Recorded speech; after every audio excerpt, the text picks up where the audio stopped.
welcome, and it's good to see so many of you here. Better to be here than doing the ironing and getting ready for Monday, isn't it? It's what I'd normally be doing on a Sunday afternoon. So, who am I? My name's Beverly, and my job today, my task is to hold today together. And today, isn't it great to have one day in the year that we can call ours, an International Women's Day, to celebrate all things about being a woman. And I, having looked at that word, realised that it's always connected to being a man. Fee, male. Woo, man. You know? But we know who we are, don't we? Never mind the labels. And we're going to go beyond labels and beyond the outer.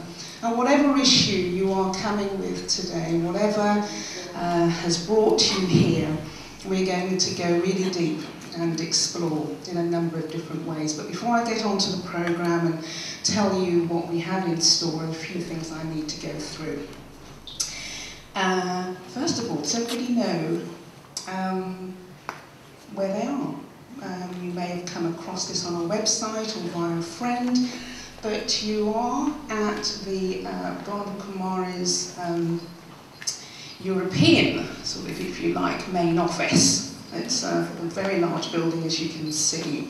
So if I say that to you, you say Brahma Kumaris. Anybody hearing that for the first time? Can have some idea who's here for the first time? Oh right, okay, a few people, but the vast majority of you know. Well, yes, we're here to promote peace within and with others as well, and to make sure that our outlook on life comes from a positive space. All right, so if you're interested in promoting peace and positivity, then spend a little bit more time here. All right, lots of leaflets about things that are done outside, and I will indeed share some more follow-on items later on. Okay, large international organisation. You know what's unique about it? Headed by women. But it's not exclusively for women, all right? And we have an honorary man among us. In fact, I was told only one who was going to be doing the IT, but I can see another one, and he's behind the camera. But yes, any more sneak in, let me know. But these are the only two that have been allowed in, all right? Okay. It's our day, as I mentioned earlier, and we are going to defend that, aren't we? All right, okay. You're in the right place. You've made the right appointment today, because we have a panel of amazing speakers to hear from. We're going to lay the foundation, if you like. There's 3 parts to this afternoon. The foundation is going to be in the form of a panel discussion, conversation up here. It may generate all kinds of questions for you, things that you have thought about, maybe things you haven't thought about. And we would advise you to make a note of any of those questions, because they're going to be used later on. And that will be after the workshop, because 3 parts, part 2, will be an experiential workshop, and they're going to be facilitated by 3 very experienced workshop facilitators. And when you think of what this topic is about, it is about how we might transform, for example, maybe force as one particular energy into power or strength. Nelson Mandela went into prison having carried out a very, very successful bombing campaign. It was all about violence, aggression and force. That's how strongly they felt at that time. 27 years later, he came out completely committed to non-violence. What a transformation. And in the workshop, I'm not suggesting that you're going to have all the experiences that he had in the 27 minutes that we'll probably have. It might take that time by the time you've completed it. But it's going to give you an opportunity to explore however you're currently feeling. Maybe a bit angry about the fact that you're late, or somebody didn't do what you asked them to do or expected of them to do, and you know, so that's a relationship one. And you're probably at a point now where you're thinking, what now? Has been made redundant, jobs at risk, or children have left home, first year, gone to university. What could it be?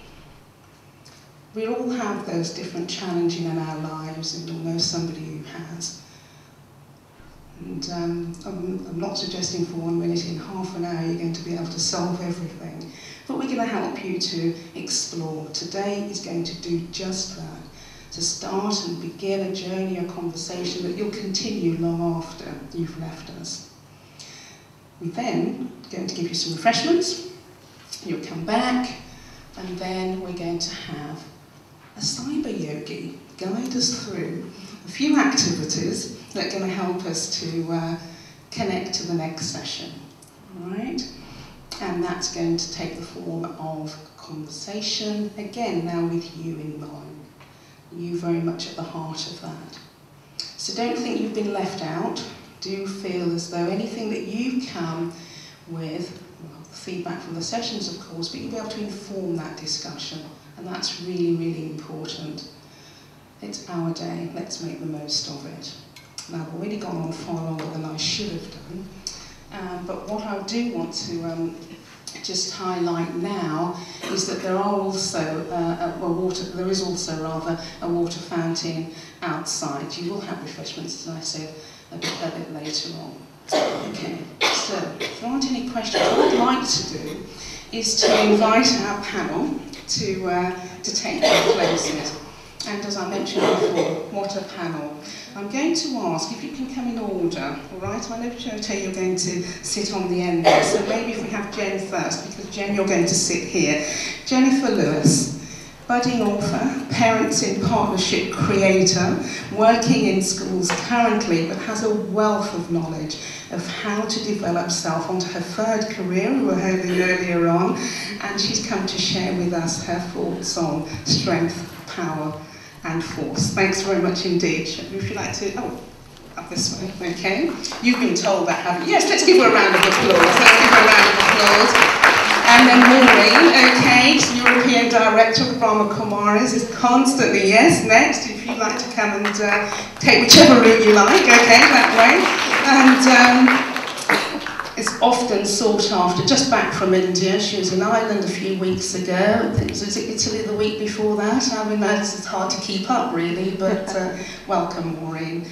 And Scherto Gill, of course, if you would like to join us through, an academic currently at Sussex University, but also the Guerrand-Hermès Foundation for Peace is where Scherto currently works.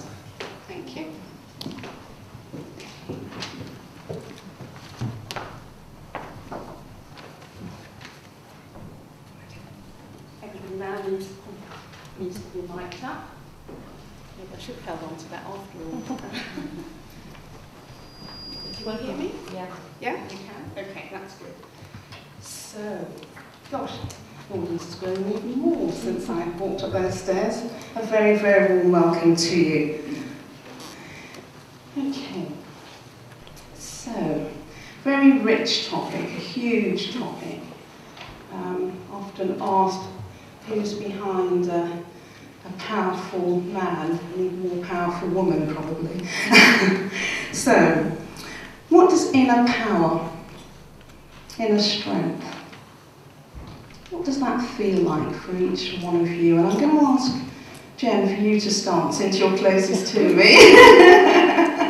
And then we can start the conversation flowing from this side. Yes, can you hear? Yes? What does it feel like for you, look like for you? How did you first recognise it, and when did you first put it into practice? I'm a great lover of poetry, and I discovered my angel, most women definitely would have heard it, a number of years ago. Around 1983, I remember I bought a book, and I've still got it, it's gone to pieces now. And in one of her poems, one of the quotes that I always use as a mantra for myself is, when you see me passing, it ought to make you proud. And that sounds quite sort of big-headed, I guess. But it's informed by my experience of what people have said to me over the past years. And two examples of that is, I used to have a shop. I used to be in the fashion industry, and I had a shop. And before I took it on, it was a pet shop. So I'm transforming it into a bridal and evening wear shop until it was a bit smelly and dead mice and all, you know, and I didn't have any money, so I had to go and clean it out myself with friends at the weekends. And one evening I was working quite late, so we were open, and I was working quite late, and a man came and knocked on the door. And I thought, I was a bit frightened, I was on my own. And I went up to the door, like, who are you, what do you want? And he said, open the door. And I opened the door up, and he said to me, I come past here every morning, and I come past here every evening. And every morning I've seen you clean this shop and paint, and I was sawing wood and painting and all sorts of things. And he said to me, and then I come past every evening, you're here working late at night by yourself. And he just said, I just want to shake your hand because I'm really proud of you.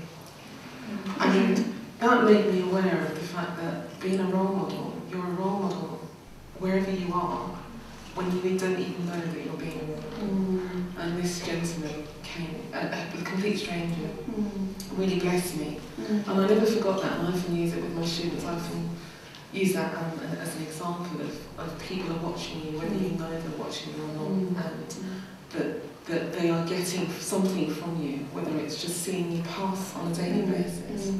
And last year, I believe, I met this gentleman again. He walked into my godmother's birthday. My godmother was 90, and he came to her birthday party, and I recognised him, and I went up to him, and I was able to, he didn't remember the story when I first told him, but then when I did remind him of what he said to me, and he thanked me because I was able to repeat that back to him. But that's happened to me a couple of times, that kind of example of people saying, no, you don't know me, but I see you. And so, coming back to your question, which was about inner strength and power, being able to be an influence on people without even knowing it, and not even knowing those people, that's quite important to me. So coming back to that quote from Maya Angelou, when you see me passing, it ought to make you proud. Reminds me that I'm always doing something, whether I know I'm doing it or not. It's wonderful. Thank you very much. Thank you. Scherto was nodding her head rigorously at that last point, so I have to turn to you at this point and say. I have a slightly different story, but it is also a story. Absolutely, it's your story. To think about what is one's inner. I came from northeast of China, the former Manchuria. I'm a Manchu. In Mandarin, the self is not divided as this sort of a Western Cartesian way of seeing the person. There's no inner and outer. It is the person. But probably I will tell a story as an indirect way of answering your question. When I was born, the Cultural Revolution in China was well underway. My dad, my parents both came from what would be considered as a bourgeois background, and they would be the kind of people that would go through re-education. So at that time, my father was already in the countryside working on the land. Being an intellectual, this is his way of being re-educated. And my mother thought she would escape the possibility of leaving home because she has an infant child, but that didn't happen.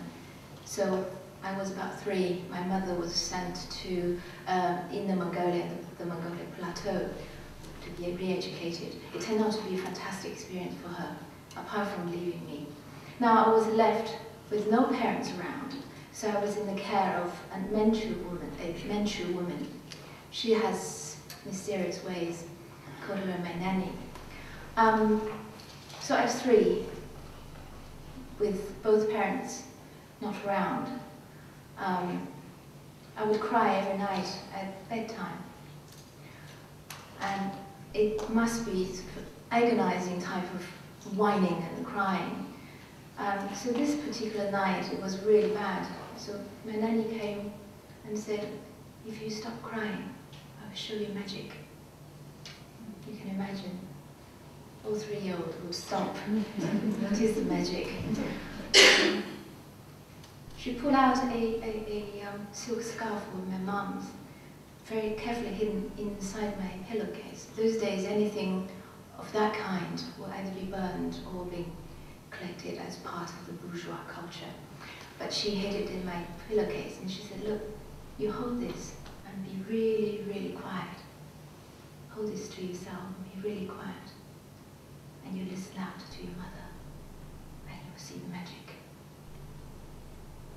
So then she left me in the bed, switch off the light, which is, and those of you having children, you know, switching off the bedroom light is a big deal for the child. She switched off the light, shut the door, I just left. And I was so drawn by the idea of there's something called a magic coming through this silk scarf of my mother. And I plunged myself over this. And I felt I listened out for her as I was told. And I got into a place. I don't need to say more, you can imagine what happened. And so for the next 3 years, my mother continued to be absent, only return once, maximum once a year to visit, because it was a long journey. But all those 3 years, I have learned to feel her, and I felt I was so close to my mother. I probably have never felt so close to my mother than those 3 years. So that's an indirect way of answering that question that you posed. It's an affirmation of there is something called the innermost self, and at that place we are connected. And even for a child of 3-year-old, she could feel the love of mother. And so it's in that place we find the strength, we find the power, and from there we become who we are. Thank you very much indeed for that, Scherto. Okay, Maureen, inner power, inner strength. How would you define it when you first aware of it? Well, when hearing Scherto's story, when I was thinking about today, I was thinking about our world of control and our world of force and how it leaves little room for love, and how you found the love, you found the space for love. And then I just was triggering, thinking about the influences in my childhood. Nothing as dramatic, probably, but my mother was born in the East, in Rangoon, and my father from here. They met and got married in Calcutta, and so I'm in a way a child of 2 very different cultures. But so I can look back and feel that Eastern influence that was on me, the stories of India, the wartime, and I really think I found myself when I went to India for the first time. And of course I'd become connected with the Brahma Kumaris at the age of 21. And it took me a little while meditating to really understand the nature of the being that I am, and the inner power or the potential at that time for the inner power. And I'd say it's still a potential because it's growing, it's moving all the time. And I could see how, growing up in Liverpool in a, ordinary sort of way, there was that thread of the Eastern influence, but then that was overshadowed by of course, the influence of the culture I was living in and so on. And I just see how those influences can dampen the spark inside, and we see this sometimes with children. I see it with young people that I work with, that they've been so influenced by the expectations, the obligations, the conditionings to be something in an external sense, that spark of beauty has to fight a bit to show itself. And I feel lucky that I experienced a lot of love in my life, definitely from my parents, family and everything. And so I guess it kept the flame alive to some extent. And then when I did begin the path of spirituality, it took a little time, but it became a very profound experience that I am not the influences, the conditionings. I'm not the culture, the name, the background, the gender. And I mean, coming out of your identity of gender is really something. And so I think really about inner power is about stepping out of all those labels and really being the person that you're meant to be. And as I say, it's an ongoing journey, but it's a very, very beautiful journey. Self-defined as opposed to being defined by a whole load of labels, yes. But you talked about an inner strength coming from within, and what methods do you have? How do you tap into that resource, that inner strength, to be able to use it when you need to? I'll start with you, Jen, as I did before. You can see the circle, can't you? It's going back and forth that way. I've been very fortunate that I've created or maybe I've had created for me, a very supportive network of mainly women. I lost my mother when I was about 19, so I never had a parent beyond that age. And I've over the years, I've sort of collected women, some of whom are here, around me, and that's been a source of real strength to me. And at different phases in my life, that's been quite the key to my own survival, really, in terms of my own ability to get through any given situation. And I think that for me is more than tapping into myself. I've not always had that reserve within. I've looked outward. But I think now for me, I've started on that inward journey, and that's been quite interesting for me. I'm still there, so I'm not there yet. It's a journey. I don't know whether I'll ever get there. It's a journey that I think it will be constant. Yeah. But it's something which I'm more aware of as an active thing as opposed to just something I'm reaching for. It's something I know I'm in it. Yes. So it's an active experiential thing. That's right. Saying yourself the strength and powers and all the way towards getting there yourself. Yes. Would you like to expand on that a little?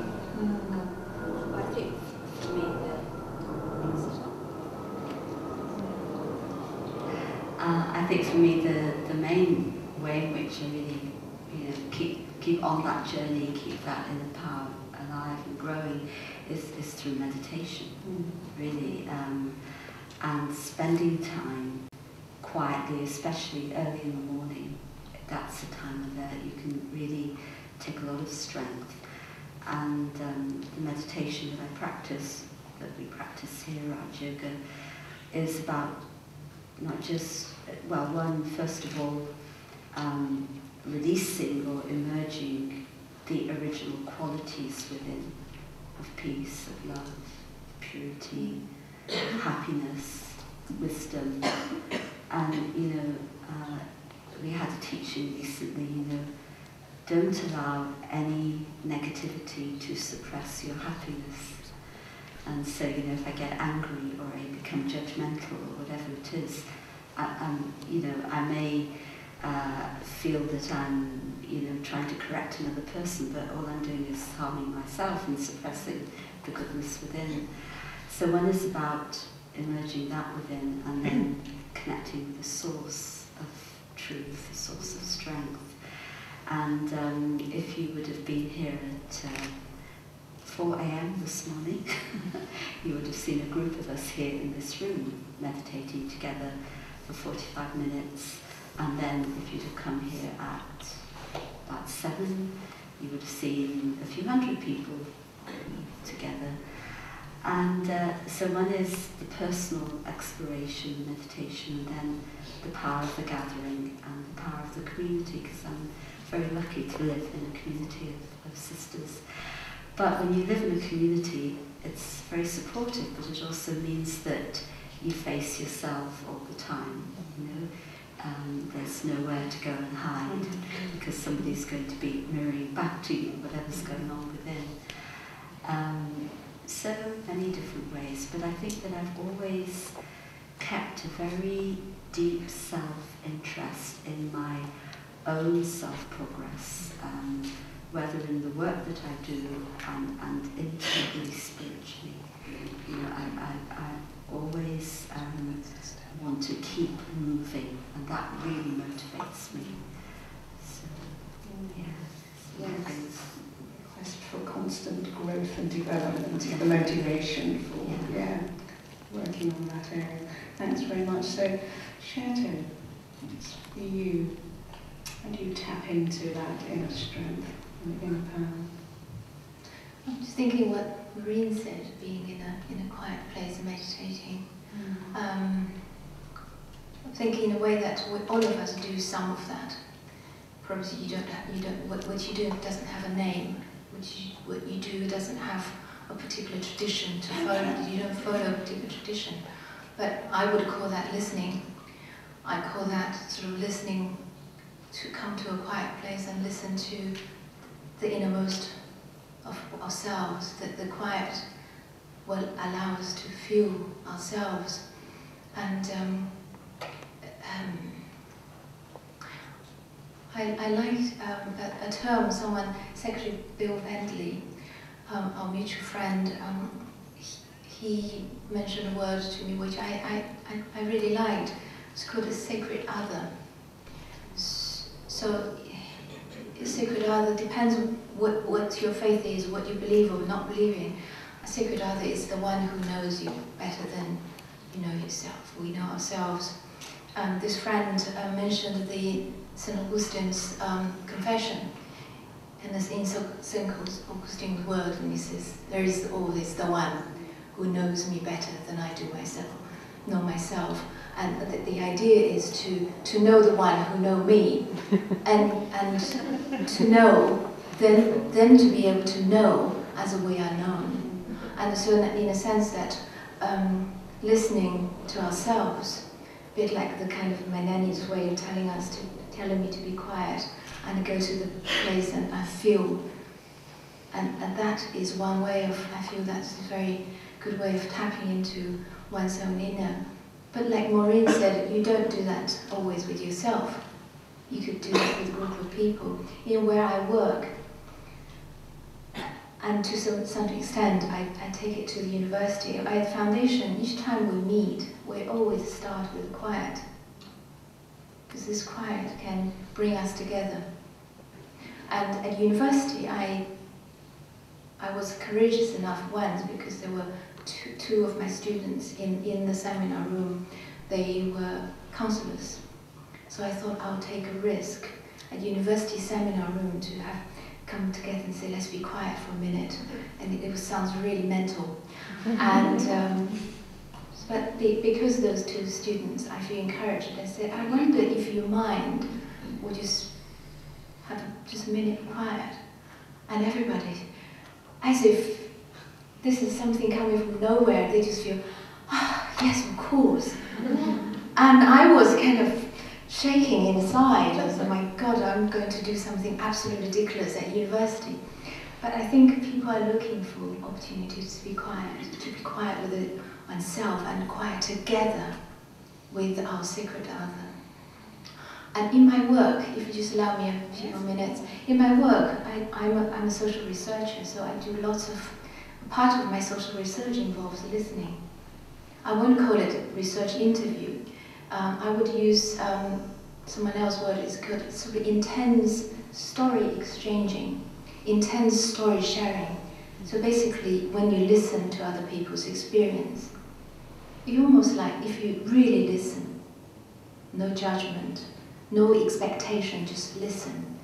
You actually, there is some, what they call it, they call it transformative power of mirroring, because it's almost like you put a mirror in front of that person because you are listening. And that listening is almost of spiritual and social and spiritual necessity. There's so little space in the society for us to listen to each other in that way. And that intensity of listening really put a person's entirety in front of oneself. That's the mirroring. I can see myself because I can speak, I tell my story. And by someone listening to you in such a way, your story almost resolves itself. And that's what I do as a social researcher. I can no longer do questionnaires, masses, sort of a number crunching type of work, because I have experienced such profundity of being with another human being. Richness in doing that.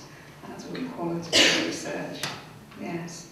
And as you were talking there, it made me think, you're clearly coming on to the next question here, about how do you actually use that inner power, that inner strength of yours to help someone deal with anger, for example. It's something I know the group are going to go on to explore in the workshop, but you give an example of how you've managed to do that for yourself. Yes, yes. Yeah. You've made a really good foundation from what you were just saying there, actually, to lead into that.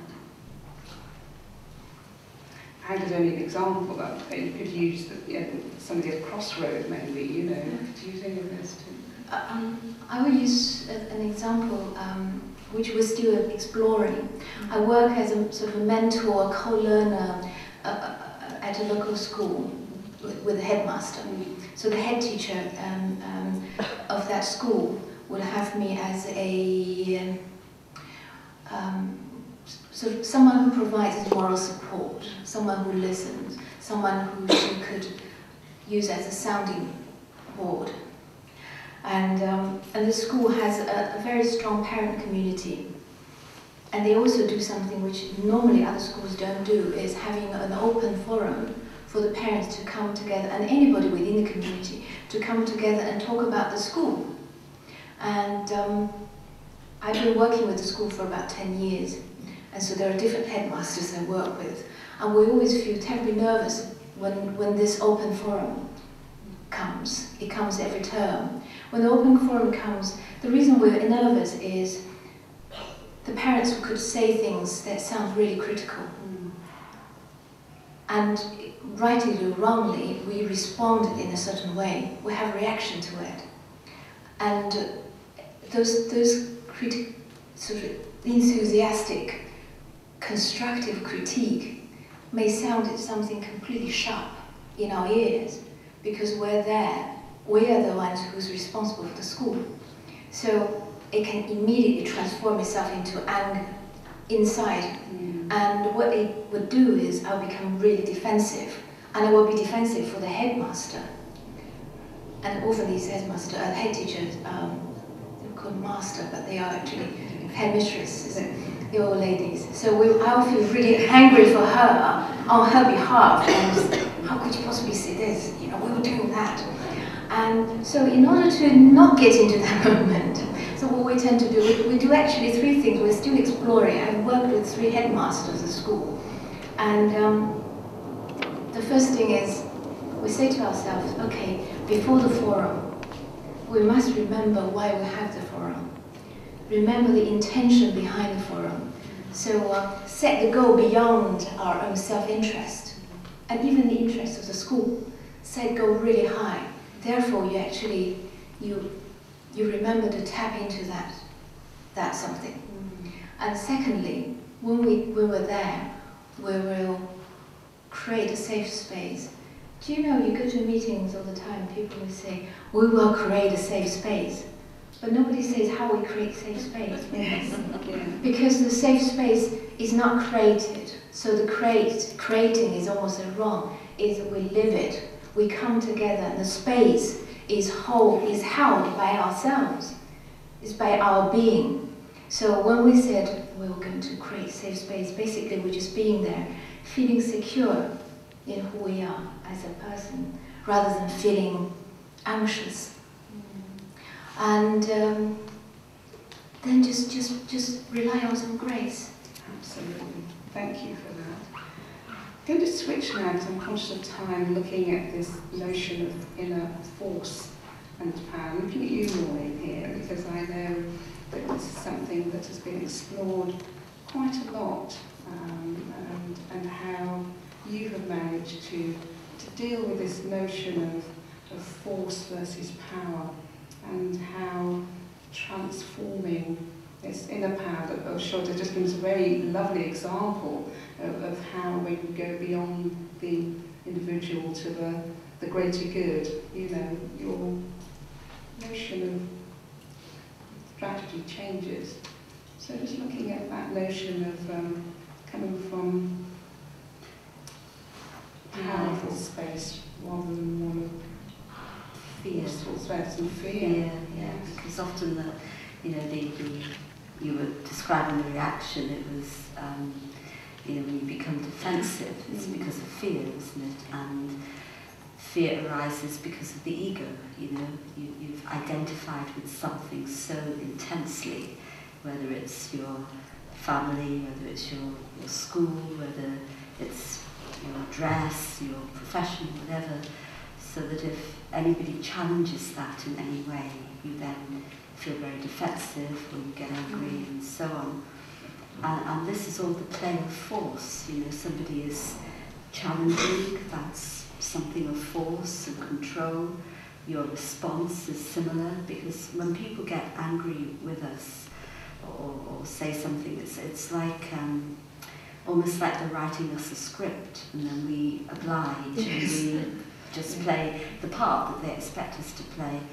And whenever you think of those examples of some of the great people that were mentioned, you know, they didn't play to the script.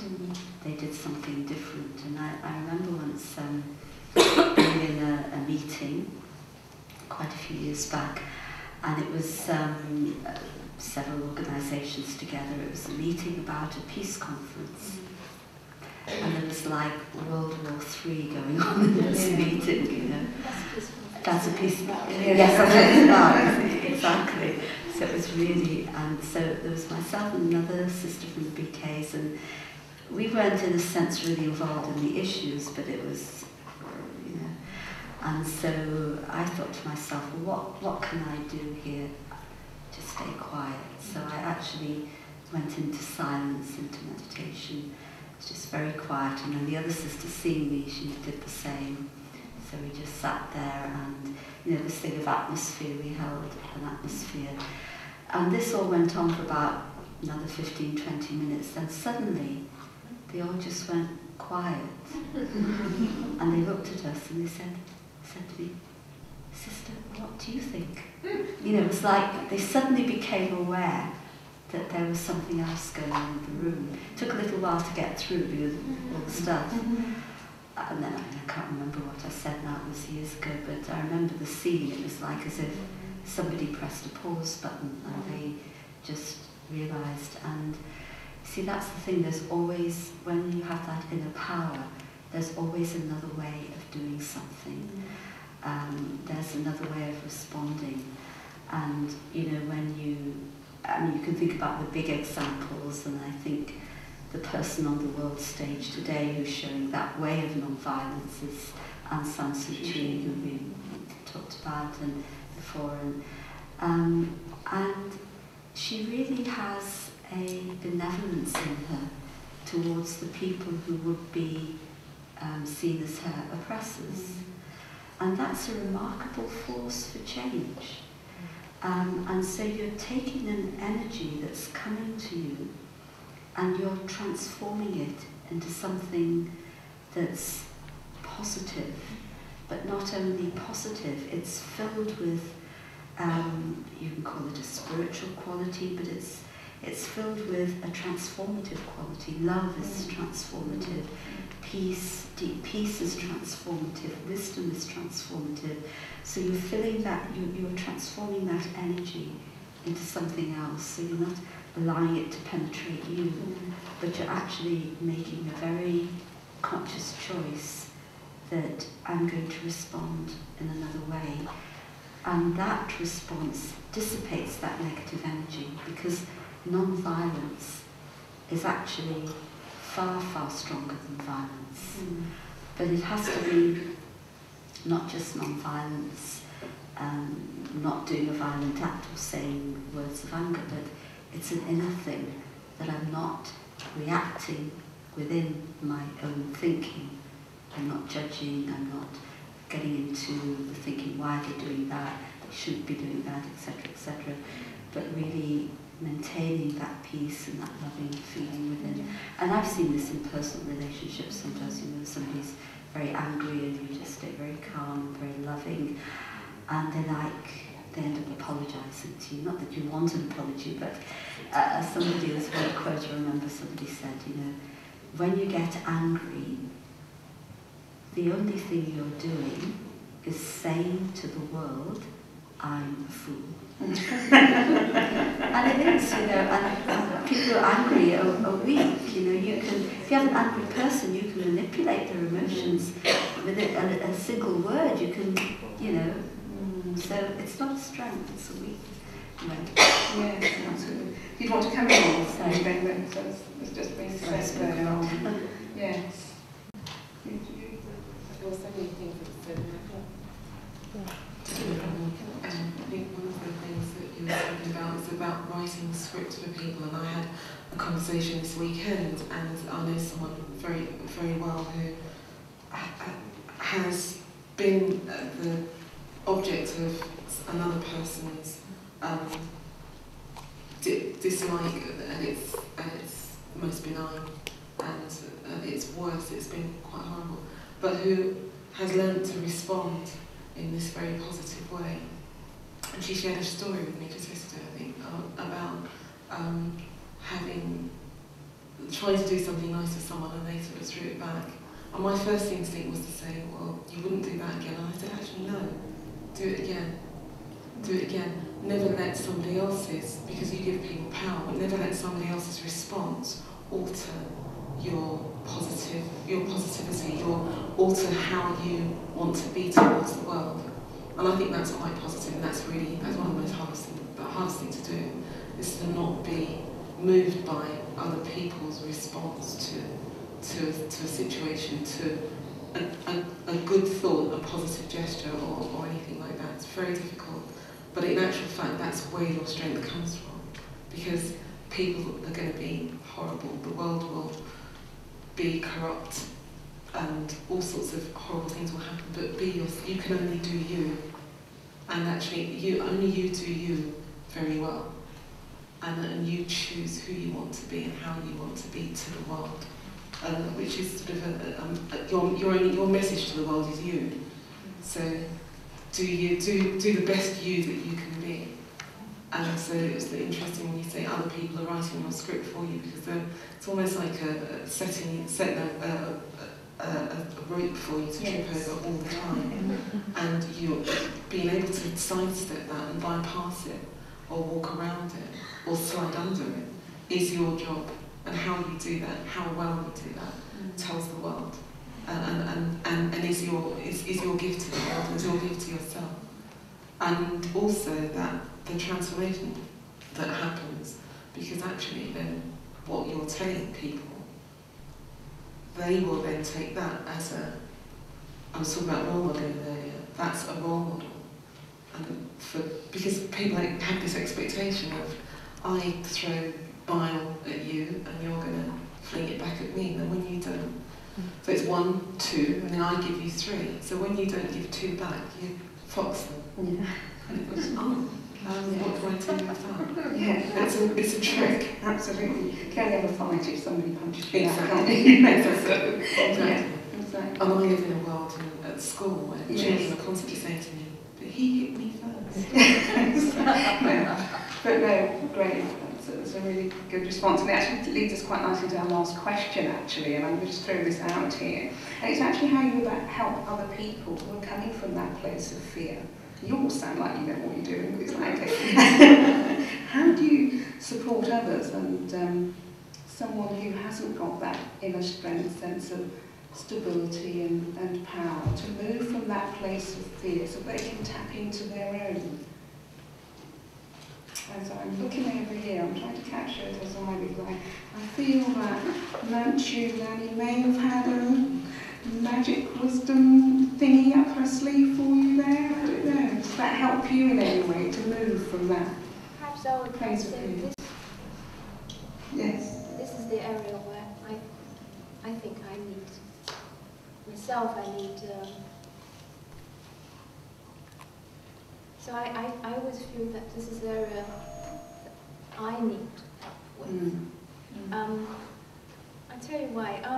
I'm a compulsive mother. You call it? I have one child, and I'm often overwhelmed by fear for my child. I don't know how many mothers are here. That. You're not alone, there you go. A few hands going. That's why I call it compulsive motherhood. I feel fearful for my child. I fear that he gone missing. I fear he's being taken, he's hurt, and he's not doing well. Basically, concerning child rearing, I'm always overtaken by some kind of fear. And fear makes you feel vulnerable. And it's so much, not so much ego as the kind of situation that Maureen talked about. It's more of just our vulnerability. And I go berserk when he doesn't come home on time. You have teenagers, they don't come home on time. They say they're coming home at 7 o'clock and 8:30, not home yet. You remember the feeling. And I'm going through that. And so one day, what I tend to do is, I have a tremendous, that force come through me. I just run onto the street and stand outside the bus stop. I stand at the bus stop just waiting for him to come back. Walk up and down, pacing up and down. Well, that's one way of dealing with it. Thank you for your honesty. And, all right. It's one way of doing it. So this day, I was pacing up and down the bus stop, and a friend, a colleague actually, she called me and she said, where are you? I said, oh, Toto is not home yet, I'm just waiting for him outside the bus stop. And she said, I'll come over. She just came over, she sat with me at the bus stop. And she said, so tell me what's going through your head. But he's late. He's not coming back. He's supposed to be back about 20 minutes ago, but he's not back. I don't know where he is. And he said, but if you pace up and down, you tear the bus stop apart. Can he come back? And she just sit there with me, asked me to talk about the kind of fear that I'm holding. So I was just telling her that I was worried someone stop him and take him away. And for each of the things, for instance, I said, oh, well, someone took him away. And he said, well, tell me how tall is Toto? And I said, about 6'1". And you know, how many people in the world can take a boy of 6'1", nearly 14? Yes, of course not. And she goes through those things that I worry about. And she said, you know, it's all right to be vulnerable, but don't let the vulnerability take you over. But we're all vulnerable. But find inside you the strength that the vulnerability can bring. And I said, what do you mean vulnerability? I'm vulnerable, I'm scared. And she said, look, vulnerability sometimes can be transformed into power, as long as you acknowledge that.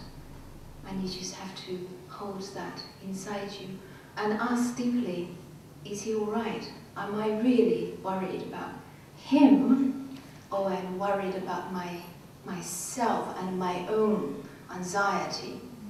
So I think that's one of the lessons. Someone had helped me to overcome a fear. Yes. So that power is made perfect out of weakness. Perfect. Thank you very much for that honesty, because going to that space, I'm sure, creates an extra layer of vulnerability.